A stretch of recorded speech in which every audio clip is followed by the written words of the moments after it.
నమస్తే, welcome to cube TV. నేను మీ journalist అని. సో ఏపీ ఎన్నికలకు సంబంధించి కూడా ఇటు వైసీపీ అలాగే కూటమి నువ్వా నేనా అంటూ కూడా ఒక పెద్ద సమరమే సాగింది అనుకోవచ్చు. సో ఆల్రెడీ చాలా సర్వేస్ మనం చూసాం ఈసారి. ఏపీలో కూడా మళ్ళీ కూటమే గెలుస్తుంది. ఆల్రెడీ వైఎస్ జగన్ పని అయిపోయిందని చెప్పి కూడా పెద్ద ఎత్తున మనము సర్వేలు చూస్తున్నాము. సో దీనికి సంబంధించి కూడా నేను ఒక సర్వే చూడడం జరిగింది. సో ఆ సర్వే నేను చూస్తుంటే అబ్బా నిజంగా వాస్తవేనా అని చెప్పి కూడా నాకు అనిపించింది. సో ఈరోజు నేను ఆ గెస్ట్ని, ఆ పొలిటికల్ అనాలిసిస్ని కూడా ఈరోజు మన ఆ స్టూడియోకి తీసుకురావడం జరిగింది. విత్ ఎగ్జాంపుల్స్తో సహా సామాన్య జనాలకు ఈజీగా అర్థం అవడానికి కూడా ప్రతి ఒక్క క్లారిటీగా తను ఎక్స్ప్లెయిన్ చేసి చూపిస్తున్నారు. సో ఆ గెస్ట్ ఈరోజు మన క్యూబ్ టీవీ వ్యూవర్స్ అలాగే ప్రజలందరికీ పరిచయం చేద్దామని చెప్పి కూడా మన క్యూబ్ టీవీకి తీసుకురావడం జరిగింది. సో మనతో పాటు ఆ గెస్ట్ ఉన్నారు. ఆ గెస్ట్ ఎవరో కాదు, పొలిటికల్ అనాలిసిస్ రామ్ గారు మన దగ్గర ఉన్నారు. సార్ నమస్తే. నమస్తే అండి sir, welcome sir. Welcome, thank you very much. నా పేరు రామ్ వకాడా, ఐఎమ్ ఎన్ఆర్ఐ. ఈ మధ్యనే నేను అమెరికా నుంచి వచ్చాను. అమెరికా నుంచి వచ్చాను. సో ఎలక్షన్స్ సరళి చూస్తున్నాను నేను.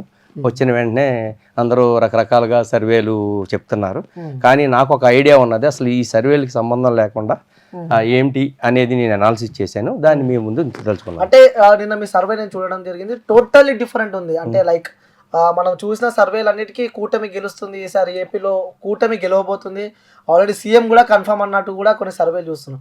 కానీ సడన్గా మీ సర్వే రాగానే మొత్తం టోటల్లీ క్వైట్ యాంటీ ఉంది. ఏంటి అలా? అయితే మీరు అన్నట్టుగా కూటమి అని అందరూ మీడియాలో చెప్పడం, సర్వేలు చెప్పడం అదొక ప్రాపగాండాలా అనిపించింది తప్ప రియలిస్టిక్గా నాకు అనిపించలేదు. నాకైతే 100% వైఎస్ఆర్ గవర్నమెంటే వస్తుందని నమ్మకం ఉన్నది. దానికి నేను ఫిగర్స్తో నేను ప్రూవ్ చేయదలుచుకున్నాను. మీరే చూద్దరు కానీ. ఓకే, సరే, మళ్ళీ వైసీపీ ప్రభుత్వమే వస్తుంది అంటారు?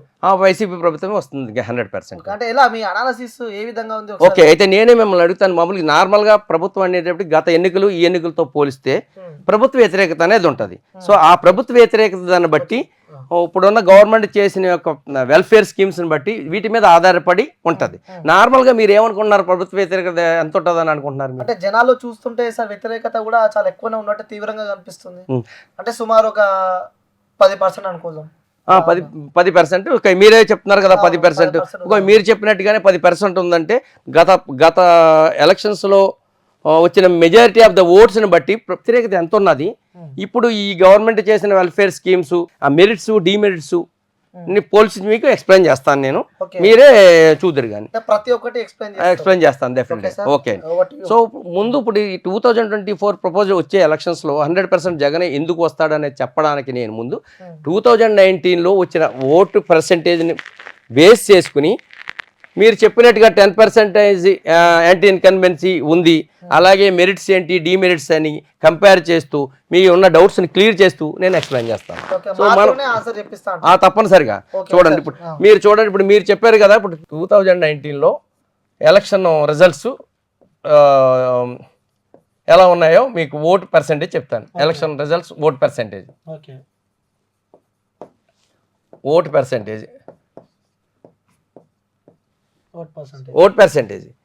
లాస్ట్ 2019లో వైఎస్ఆర్ గవర్నమెంట్ 50.5 ఓటు పర్సెంటేజ్ తోటి 151 సీట్స్ వచ్చినాయి. అలాగే టీడీపీ 39.5%తో 23 సీట్స్ వచ్చినాయి. జనసేన జేఎస్పీ 5.5తో 1 సీటే వచ్చింది. సో అదర్స్ ఇంకా మిగిలిన పర్సెంటేజ్ ఇంకెంత 4%, 4.5 అంత ఉంది అదర్స్. సో 0 వచ్చినాయి.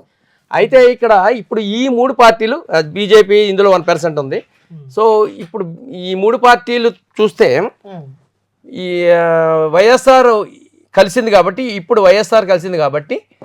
50.5 ఉంది. ఈ 3 పార్టీలు కలిసి ఎన్డీఏ కలిసి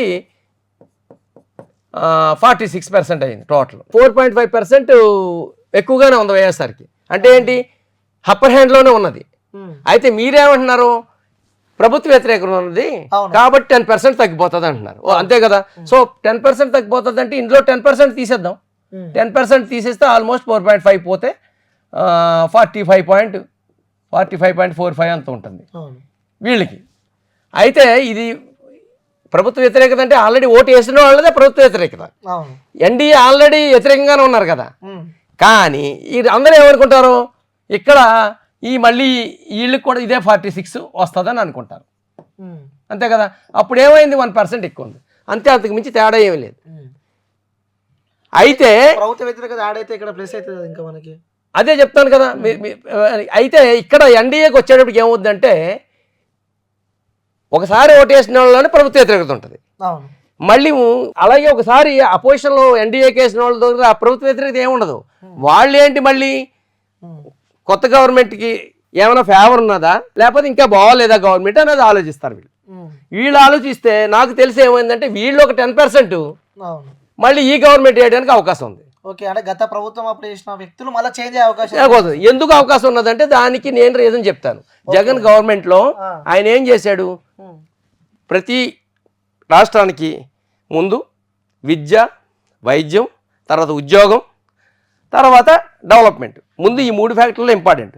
సో అందుచేత ఫస్ట్ విద్యను తీసుకున్నాడు ఆయన. అందుకే స్కూల్స్ని ఈ దేశంలో లెక్కలు లేని విధంగా ఆయన ఇంప్రూవ్ చేశాడు. అలాగే వైద్యం 16 మెడికల్ కాలేజీలు పెట్టాడు. ఇంతకుముందు ఎప్పుడు దేశ చరిత్రలో అన్ని మెడికల్ కాలేజీలు ఏ స్టేట్లోనే పెట్టలేదు. ఇక డెవలప్మెంట్ వారు వచ్చేటప్పుడు, డెవలప్మెంట్ అంటే జనరల్గా ఏమనుకుంటారు, ఐటీ జాబ్స్ వచ్చేస్తే డెవలప్మెంట్ అంటారు. ఐటీ జాబ్స్ వచ్చేయాలంటే నువ్వు ఏదైనా ఇన్ఫ్రాస్ట్రక్చర్ చూపెట్టో లేకపోతే గత ప్రభుత్వంలో ఏదైనా రెడీ చేసి ఉంచితేనో మర్చిపోయిన రోజు ఉద్యోగాలు ఇవ్వడానికి ఉంటుంది. అంటే వాస్తవంగా మనం మాట్లాడుకోవాలంటే సార్ జాబ్స్ చాలా ముఖ్యం. అవును, కానీ జాబ్స్ ఐటీ జాబ్స్ ముఖ్యం. ఐటీ జాబ్స్ రావాలంటే ఇన్ఫ్రాస్ట్రక్చర్ ఉండాలి కదా. ఇప్పుడు సెపరేట్ అయిన స్టేట్కి ఇన్ఫ్రాస్ట్రక్చర్ ఇమీడియట్గా కావాలంటే ఒక రోజులో అయిపోదు, దానికి 5 years 10 years పడుతుంది. లాస్ట్ గవర్నమెంట్ ఏమైనా 5 yearsలో చేసి ఉంటే ఇప్పుడు ఇమీడియట్గా జాబ్స్ ఇవ్వడానికి ఉంటుంది. మళ్ళీ ఇన్ఫ్రాస్ట్రక్చర్ మొదలు పెడితే ఏమవుతుంది, ఇంకో 5 years పడుతుంది, టైం పడుతుంది. కాబట్టి ఇమీడియట్గా దాన్ని ఆ గ్యాప్ని ఫిల్ చేయడం వాళ్ళు ఏం చేసేటంటే, వాలంటీర్ వ్యవస్థ ద్వారా ఎంతో కొంత వేతనాన్ని వాళ్ళు ఖాళీగా ఉంచకుండా ఎంతో కొంత వేతనం ఇచ్చి వాళ్ళని ఉద్యోగులు చేసి అది సాటిస్ఫై చేయగలిగాడు.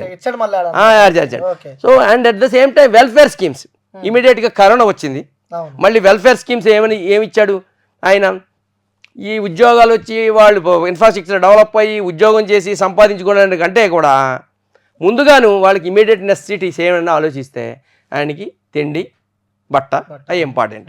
సో ఆ తిండి వాళ్ళు కాబట్టి మనకి SC ST లేకపోతే BC లోవర్ మిడిల్ క్లాసు వీళ్ళందరినీ కొంచెం సాటిస్ఫై చేయాలంటే ఇమీడియట్ కరోనా వచ్చిన టైము.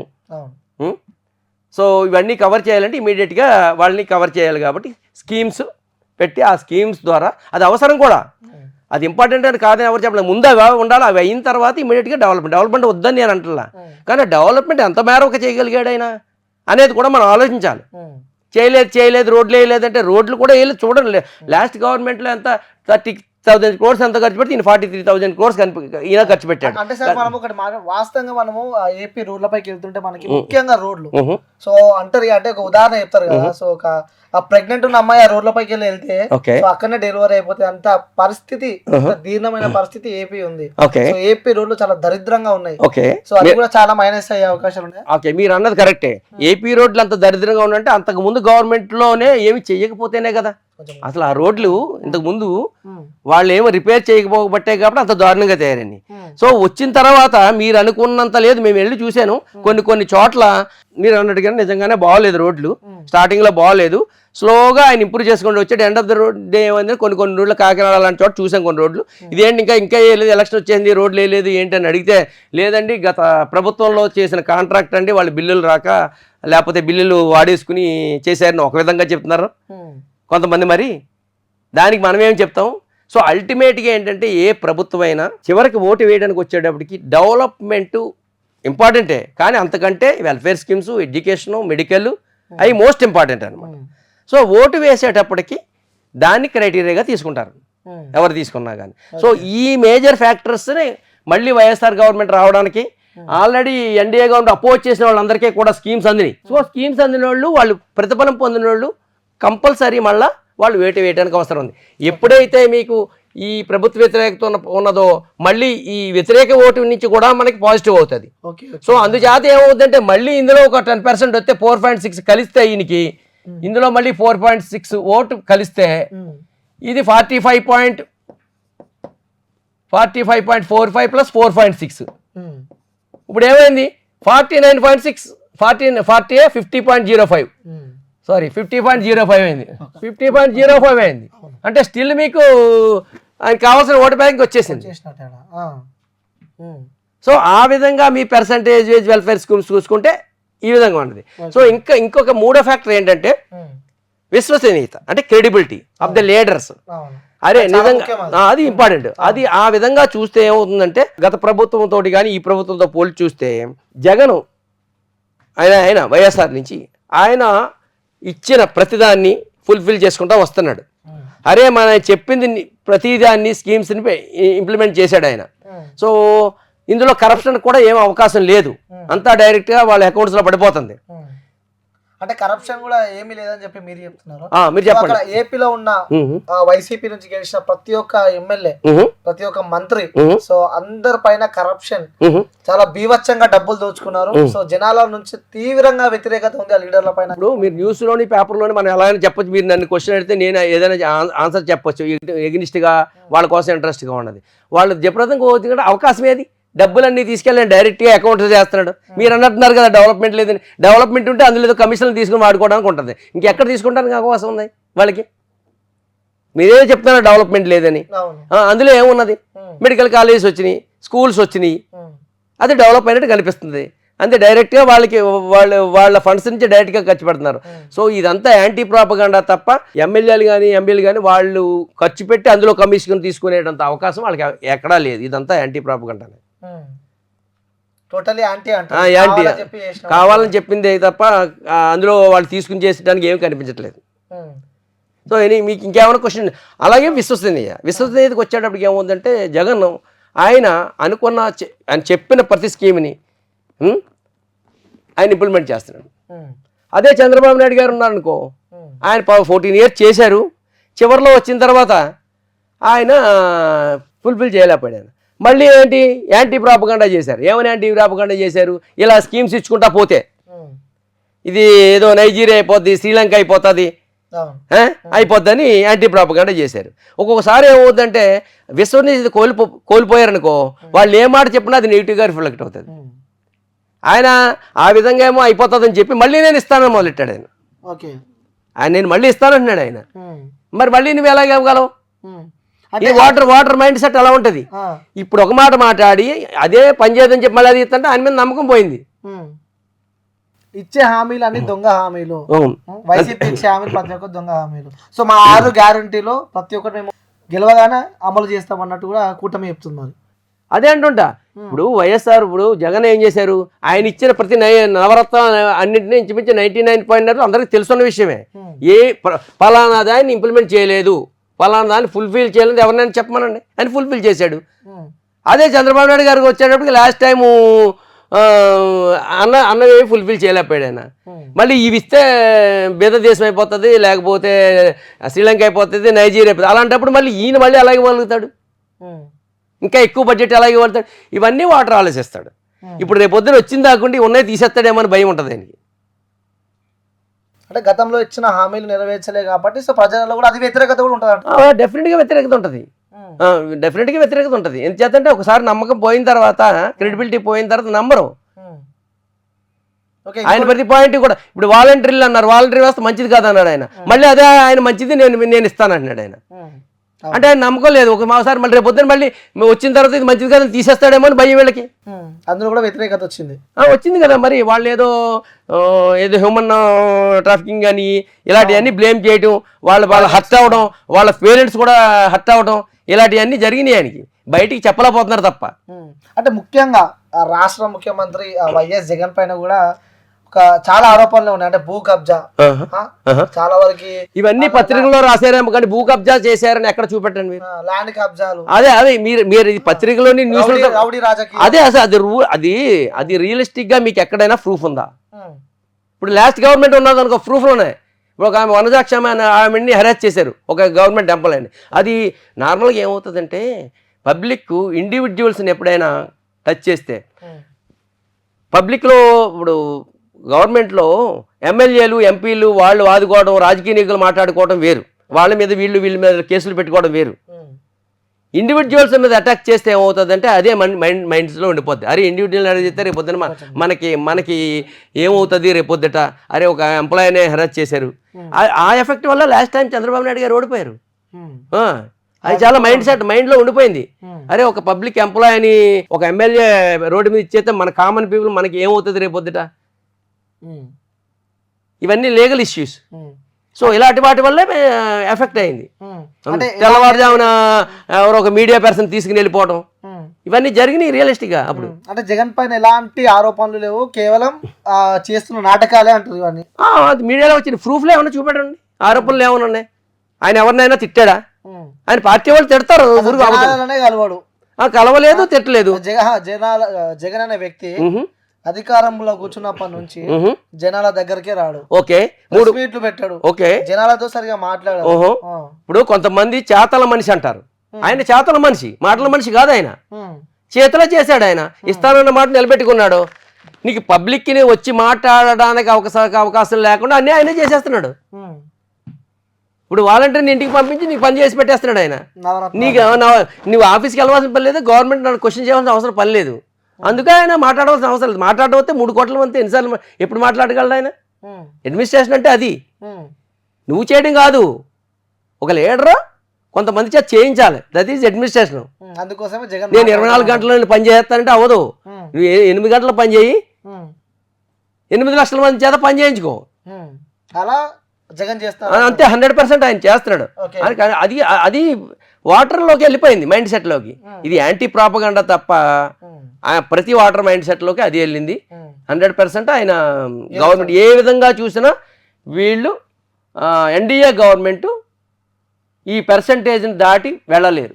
అందుకే ఈ మధ్య ఏదో ఆయన ఐపాక్ వాళ్ళతో నేను 160 వస్తానండి, మేబీ రావచ్చు. ఆయన అంతమందిని గెలిపించుకుని ఆయనకి అంత కాన్ఫిడెన్స్ ఉండాలి. మనం ఎలా మాట్లాడుకుంటున్నామంటే అది కూడా ఈ దేశంలో ఎవడో కూడా నువ్వు నాకు మంచి చేసావని అనుకుంటేనే నాకు ఓటేమని అడిగిన వాళ్ళు ఎవరు లేరు. వేరే వాళ్ళు అలా అడగలుగుతున్నారా? నేను 14 సంవత్సరాలు ఇది చేశాను, మేము 3 కలిసి ఇచ్చేస్తాము అని ఏం అడగట్లా. ఆయన వద్దు, ఆయన వద్దు, ఆయన వద్దు, ఆయన వద్దు, ఆయన వద్దు, ఆయన దేనికి వద్దు? What is the reason? మంచిగా చేసేవాడు వద్దన్న అవసరం వచ్చింది. ఓటర్ అదే క్వశ్చన్ చేసుకుంటున్నాడు. ఓకే, అంటే ముఖ్యంగా ఈ ఎన్నికలకు సంబంధించి కూడా ఏపీలో సో పెద్ద సంఖ్యలో ఓటింగ్ పర్సంటేజ్ కూడా పెరిగింది. ఆ యువకులు, కొత్త ఓటర్లు, సో చాలా మంది కొత్త ఓటర్లు ఓట్లు వేశారు. సో ప్రతి ఒక్కరు ఆ బీసీ ఓటింగ్ కూడా పెద్ద ఎత్తున పవన్ కళ్యాణ్ వైపు, ఈ కూటమి వైపే ఉన్నారు అని చెప్పి కూడా సో వార్తలు ఇస్తున్నాయి. అంటే మనం రియలిస్టిక్ గా మాట్లాడుకోవాలి. సో పవన్ కళ్యాణ్ వైపు ఓటు ఉన్నారు, మీరు అన్నది అని నేను అంటాను. కొంతవరకు పవన్ కళ్యాణ్కి మూవ్ అవుతున్నారు. మరి లాస్ట్ టైం రిజల్ట్స్ తో పోలిస్తే మనం దాన్ని కంపేర్ చేసుకోవాలి. లాస్ట్ టైం ఆయనకి ఎంత 5.5% వచ్చింది, అవునా? ఇప్పుడు ఓటర్లు అంతా వచ్చేస్తే 50% వచ్చేస్తుందా? Is it possible? ఇంకో 5% పెరగచ్చు, 10% అవ్వచ్చు, అంతే కదా? అయినా ఎక్కడి నుంచి వచ్చారు కొత్త ఓట్లు? ఎంత పర్సెంటేజ్ వచ్చింది? ప్రతి వయసు వాళ్ళు అందరూ జనంలో ఉన్న లీడర్ కదా. పవన్ కళ్యాణ్ వ్యక్తి సో ఓడిపోయినప్పటి నుంచి ఇప్పటిదాకా గ్రౌండ్ లో ఉన్న లీడర్. ఆయన ఎక్కడున్నాడు? ఎక్కడ లేడు. ఆయన జనాల మధ్య ఎక్కడ తిరగలేదు. ఈవెన్ స్టిల్ ఇప్పుడు కూడా జగన్ ఇచ్చిన ఫోటోలు, జగన్ గారు ఇచ్చిన ఫోటోలు ఆయన యాత్రలో ఆయన ఇవ్వలేకపోయాడు. అంటే ఎన్నికలు వస్తున్నాయని చెప్పి 2 నెలల ముందు బయటకు వచ్చిన వైఎస్ జగన్ అంటున్నారు. ఆయన ఎప్పుడు ప్రజల్లో ఉన్నట్టే లెక్క. ఒక చీఫ్ మినిస్టర్ ప్రజల్లో రోడ్ల మీద తిరుగుతాడే ఏంటి? అడ్మినిస్ట్రేషన్ మానేసి ప్రజలకి ఏం కావాలో ఆయనకు తెలుసు కాబట్టి ఆయన ఫుల్ఫిల్ చేస్తూ వాళ్ళ టీం ద్వారా, అదే వాళ్ళ యంత్రాంగం ద్వారా కావాల్సినవన్నీ ప్రజలకి అందించాడు. మొత్తానికి ఓటింగ్ పర్సెంట్ అంతా ఓకే. సో కొన్ని రోజుల రిజల్ట్ రాబోతుంది. సో మీ అనాలిసిస్ ప్రకారం కూడా ఈసారి మాత్రం మళ్ళీ వైఎస్ జగన్ వస్తారని చెప్పి 100% అందులో ఏ విధమైన అనుమానం లేదు. గట్టి కాన్ఫిడెంట్. ఎందుకంటే అవతల ఇప్పుడు మీరే ఆర్గ్యూ చేయండి, మీరు చెప్పండి ఎందుకు ఎన్డీఏ వస్తుందని మీరు చెప్తున్నారో చెప్పండి. మీరు ఎందుకు వస్తుందో నేను పర్సెంటేజ్ ఆఫ్ ఓట్స్ చెప్పాను. నేను ఆల్రెడీ 50% ఆయన ఉన్నాయి. ఆ 50% ఒకసారి 50% కూడా తగ్గొచ్చు కదా. అదే అది తగ్గడానికి వాడు ఓటర్ ఆలోచిస్తాడు. నేను వెనక్కి ఓటు వేయాలంటే ఒకసారి ఇంట్రెస్ట్ కొద్దిగా వేసాడు, ఇప్పుడు ఇంకా స్కీమ్స్ నడుస్తున్నాయి, నేను ఓటు వేయాలంటే ఈయన ఏం చేయలేదని నేను వెనక్కి వేయాలని ఓటు ఆలోచిస్తాడు. నేనేదో 5% 10% మీరు చెప్పాను తప్ప ఆ 10% కూడా తగ్గదు. అది 2% 5% తగ్గుతుంది. ఎందుచేత అంటే ఎగ్నిస్ట్ ఏమీ లేదు. Anti propaganda. ఎప్పుడు కూడా ఓటు అంటే ఏంటి? తను నేను ఎవరికి వేస్తున్నానో చెప్పడు. అవును. ఈ పబ్లిక్లో సర్వేలు గిరివేలు అన్నీ ఏంటి, పబ్లిక్లో ఎవరు చెప్పరు, ఆ మనసులో ఉంటుంది. అవును. మనసులో ఉంటుంది. మనసులో ఏమనుకుంటాడో మన రీజన్స్ కావాలి. అవును. ఆయన రీజన్స్ ఏంటంటే నేను వెయ్యాలా వద్దా, ఎందుకు వేయాలి ఎందుకు వేయకూడదు, ఉన్న గవర్నమెంట్కి నేను ఎందుకు వేయాలి, పాతవాడు వేసాడు 50%, ఎందుకు వేయాలంటే ఆయనకి 90% ఆఫ్ ద ఫ్యాక్టర్స్ ఆయనకి వేయడానికే రీజన్ చూపుతున్నాయి. వెయ్యకపోవడానికి ఆయనకి నెగిటివ్ లేదు, అపోజిషన్ పార్టీకి అంత స్ట్రెంగ్త్ లేదు, వీళ్ళు ఏం చేస్తామని చెప్పడానికని అపనమ్మకం. సో అందుచేత వైఎస్ఆర్ జగన్కే వేయడానికి 100% నమ్మకం ఉన్నది. ఈవెన్ 10% కూడా 5% అది జనరల్గా ఉండే ఇది ఇన్ఫ్లుయెన్స్ వల్ల, మీడియా ఇన్ఫ్లుయెన్స్ వల్ల పబ్లిక్ కూడా అంత తెలియదు. 4 సార్లు పదే ఏదో చెప్తే నిజమని నేను నమ్మే పర్సంటేజ్ ఉంటుంది, చివరికి వచ్చాడు ఉంటుంది. Same thing with opposition parties. Okay, so 175కి 175 ఈసారి పక్క కన్ఫర్మ్ అని చెప్పి అంటున్నారు. ఇప్పుడు 175 అంటే నార్మల్గా ఆయన చేశాను నమ్మకం చెయ్యాలి అని ఉంటుంది. కానీ కొంతమంది ఆయన నిలబెట్టిన క్యాండిడేట్స్లో కూడా 175 మంది ఫేవరబుల్గా ఆయన చెప్పినట్టుగా చేయలేకపోవచ్చు, ఆ ఓటుని తీసుకురాలేకపోవచ్చు. ఆయన రావాలని ఉంటుంది, కానీ అందులో 10 మందో 20 మందో నెగిటివ్ ఉండొచ్చు. 100% అంత యాక్టివ్ ఎమర్జీ అయిపోయినంత క్వాలిటీస్ లేకపోవచ్చు, వాళ్ళకు ఉన్నది కెపాసిటీ అంతే. సో అలాంటి వాళ్ళు కొంతమంది పోవచ్చు. అల్టిమేట్గా ఏంటంటే నాకు తెలిసి అయితే మినిమం 110 వస్తాయి, అది తర్వాత ఎంతైనా రావచ్చు అని అనుకుంటున్నాను నేను. ఈ మధ్య అందరినీ ఓటర్స్ని గ్రౌండ్ లెవెల్లో చూసిన దాన్ని బట్టి. ఓకే, సో మొత్తానికి అయితే ఏపీ గడ్డపై మరోసారి వైసీపీ జెండా ఎగరబోతుంది 100%. అందులో ఏమీ తేడా లేదు, ఎందుకంటే ఇవే ఫ్యాక్టర్స్ మీరు సొంతంగా అనలైజ్ చేసుకోండి. అపోజిషన్ ఎప్పటికీ స్టిల్ లోవర్ హ్యాండ్లోనే ఉంది, అది ఎప్పుడు అప్పర్ హ్యాండ్ రీచ్ కాలేదు. వాళ్ళు అంత స్ట్రాంగ్ అంటారు, అంత స్ట్రాంగ్ ఉంది, అప్పర్ హ్యాండ్ రీచ్ కాలేకపోయారు. మనం ఏదో ఫిగర్స్ మీడియాలో అనాలిసిస్లు తప్ప ఏదో డెవలప్మెంట్ లేదో అనే, డెవలప్మెంట్ లేదంటే డెవలప్మెంట్ చేసింది కూడా వాళ్ళు చెప్పుకోలేకపోయారు. ఇప్పుడు చేసిన వాళ్ళు కొంచెం చెప్పలేరు, నెగిటివే తొందరగా వెళ్ళిపోతుంది, నెగిటివ్ వెళ్తుంది. సరే చివరిగా ఓటు వేసాడు మళ్ళీ ఆలోచిస్తాడు. ఓకే, సో దేనికి వేయాలి, 100%. Okay sir, thank you sir, thank you so much. Thank you. So viewers చూడొచ్చు, ఎన్ఆర్ఐ రామ్ గారు కూడా తన సర్వేలో చెప్తున్నారు జగన్ గారు ఏమో 175 సీట్లు పక్కా కొడతామని చెప్పి చెప్తుంటే, సో తను అనాలిసిస్ ప్రకారం విత్ ప్రూఫ్స్ అండ్ విత్ ఎగ్జాంపుల్తో సగా మనకు చూపించాడు. సుమారు అంటే 110+ కొట్టే అవకాశాలు ఉన్నాయని చెప్పి కూడా చెప్పారు. సో ఇది మన రామ్ గారితో. సో ఇంకొక దాంతో మళ్ళీ కలుస్తా. Until then take care, bye bye, signing off. నేను